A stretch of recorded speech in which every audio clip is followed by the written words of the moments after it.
National voter service portal অৰ্থাৎ NVSPত এটা নতুন ছাৰ্ভিচ দিছে। সেই ছাৰ্ভিচটো হৈছে ই-ইপিক, অৰ্থাৎ যেনেকৈ ই-পান ডাউনলোড কৰা হয়, ই-আধাৰ ডাউনলোড কৰা হয়, ঠিক তেনেকৈ ভোটাৰ আইডিখনো আপুনি ডাউনলোড অনলাইনৰ থ্ৰুদি আপুনি ডাউনলোড কৰিব পাৰে। এই অপশ্যনটো বৰ্তমান নতুন ভোটাৰ আইডিখিনিৰ কাৰণেহে দিছে। 2020ত যিখিনি এপ্লাই কৰা হৈছে, পিছলৈ হয়তো বাকী ছাৰ্ভিচখিনি দিব বা পুৰণা ভোটাৰ আইডিখিনি। আপুনি চাই আছে বিটক ইউটিউব চেনেল।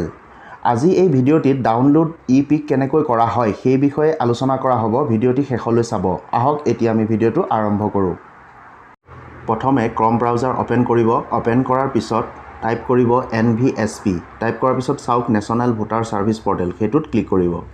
ক্লিক কৰাৰ পিছত ইয়াত তললৈ চাওক লগইন/ৰেজিষ্টাৰ, সেইটোত ক্লিক কৰিব।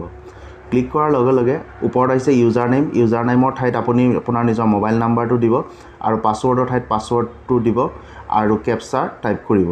টাইপ কৰাৰ পিছত লগইন বটনত ক্লিক কৰিব। আৰু যদি আপোনাৰ ৰেজিষ্টাৰ কৰা নাথাকে তেন্তে don't have an account, register as a new user, সেইটোত ক্লিক কৰি ৰেজিষ্টাৰ প্ৰথমে কৰি ল'ব লাগিব। মোৰ যিহেতু ৰেজিষ্টাৰ কৰা আছিলে সেইটো কাৰণে মই ডাইৰেক্ট লগইন কৰিছোঁ। এতিয়া পৰ্টেলটো লগইন হ'ল। লগইন হোৱাৰ পিছত একে তলত আহিছে অপশ্যনটো চাওক ডাউনলোড ই-ইপিক, সেইটোত ক্লিক কৰিব। ক্লিক কৰাৰ পিছত ইয়াত আছে চাওক, প্ৰথম আছে আই হেভ ইপিক নাম্বাৰ। যদি আপোনাৰ ইপিক নাম্বাৰ পাইছে আপুনি ড্ৰাফৰ লিষ্টত, ইপিক নাম্বাৰটো ইয়াত টাইপ কৰিব। আৰু যদি ইপিক নাম্বাৰ নাই পোৱা তেন্তে ফ্ৰম ৰেফাৰেঞ্চ নাম্বাৰ সেইটো চিলেক্ট কৰি ৰেফাৰেঞ্চ নাম্বাৰটো অনলাইন কৰোঁতে যিটো ৰেফাৰেঞ্চ নাম্বাৰ পাইছিলে সেইটো টাইপ কৰিব। টাইপ কৰাৰ পিছত ইয়াত এইটো ওলাইছে চাওক। এতিয়া তেখেতৰ নামটো ওলাইছে। নামটো ওলোৱাৰ পিছত এটা তেখেতৰ মোবাইল নাম্বাৰত এটা OTP যাব। সেই OTPটো ইয়াত টাইপ কৰিব লাগিব। টাইপ কৰাৰ পিছত তেতিয়া ই-ইপিকখন ডাউনলোড হ'ব, মানে ভোটাৰ আইডিখন ডাউনলোড হ'ব। এটা কথা, নতুনখিনিহে আহিছে ইয়াত বৰ্তমান ছাৰ্ভিচটোত, পুৰণাখিনি আপুনি উলিয়াব নোৱাৰে ই-ইপিক। যিখিনি 2021 বা 20ৰ লাষ্টত কৰিছে, 20ৰ লাষ্টত দিছে, জমা দিছে, অনলাইন কৰিছে বা ভোটাৰ জমা দিছে, সেইখিনিহে ইয়াত বৰ্তমান ছাৰ্ভিচটো আহিছে আৰু পুৰণাখিনি অহা নাই। পুৰণাখিনি হয়তো পিছত দিব, পুৰণা আগৰ থকা যিখিনি অলৰেডি আছে। গতিকে পুৰণাখিনি ইয়াত বৰ্তমান চেক কৰি লাভ নাই। ইয়াত এণ্টাৰ OTPটো আহোঁতে অলপ সময় লয়। আকৌ বেছি সময় হৈ গ'লে OTPটো তেতিয়াহ'লে এক্সপায়াৰ হৈ যায়। আকৌ ৰিচেণ্ড OTPত কৰিব লাগিব। OTPটো আহিল, মই এতিয়া ইয়াত এণ্টাৰ ঠাইত OTP টাইপ কৰিম। টাইপ কৰি ভেৰিফাই বটনত ক্লিক কৰিম।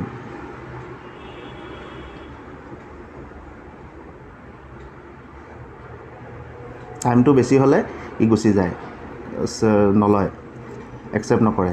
এতিয়া আকৌ গৈছে এটা OTPটো মই আকৌ টাইপ কৰিম। কেতিয়াবা ছাৰ্ভাৰ প্ৰব্লেমৰ কাৰণে OTPটো অলপ সময় দেৰি হয়।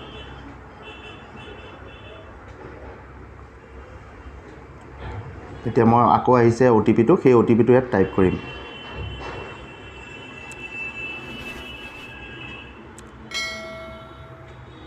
টাইপ কৰাৰ পিছত এইটো এনেকৈ আহিছে OTP ভেলিডিটি ডান ছাকচেছফুলি। এতিয়া ইয়াত কেপচাৰটো টাইপ কৰিব দিছে। আকৌ কেপচাৰটো মই টাইপ কৰিম চাই ভুল নকৰিব, যেনেকৈ আছে তেনেকৈ লিখিব। তাৰপিছত ডাউনলোড ই-ইপিক, সেইটোত ক্লিক কৰিব। ক্লিক কৰাৰ লগে লগে এয়া চাওক ডাউনলোড হৈ গৈছে। এতিয়া অ'পেন ফ'ল্ডাৰ, সেইটোত ক্লিক কৰিব। ডাউনলোড হ'ল। এতিয়া সেইটো PDF ফাইলত ডাউনলোড হৈছে। আমি অ'পেন কৰিম।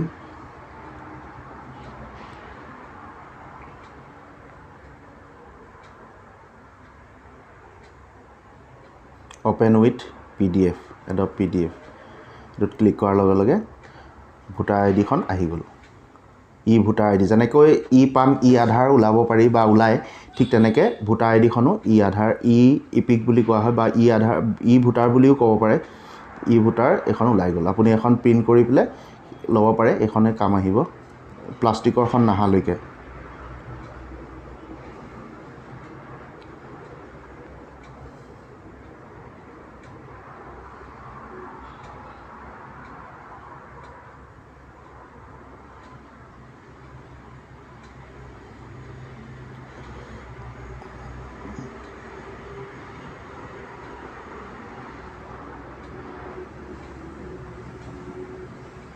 আজিলৈ ইমানেই। মোবাইলত এটা OTP যাব, মোবাইলটো লগত লৈ ল'ব, নহ'লে আকৌ OTP অহা টাইমটো দেৰি হৈ যাব।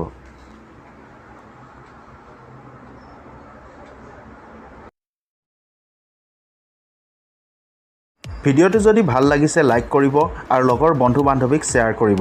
চেনেলটি ছাবস্ক্ৰাইব কৰিব আৰু বেল আইকনটি ক্লিক কৰি নটিফিকেশ্যন অল কৰিব। আজিলৈ ইমানেই, পুনৰ লগ পাম আন বিষয়ত নতুন ভিডিঅ' লৈ। ধন্যবাদ।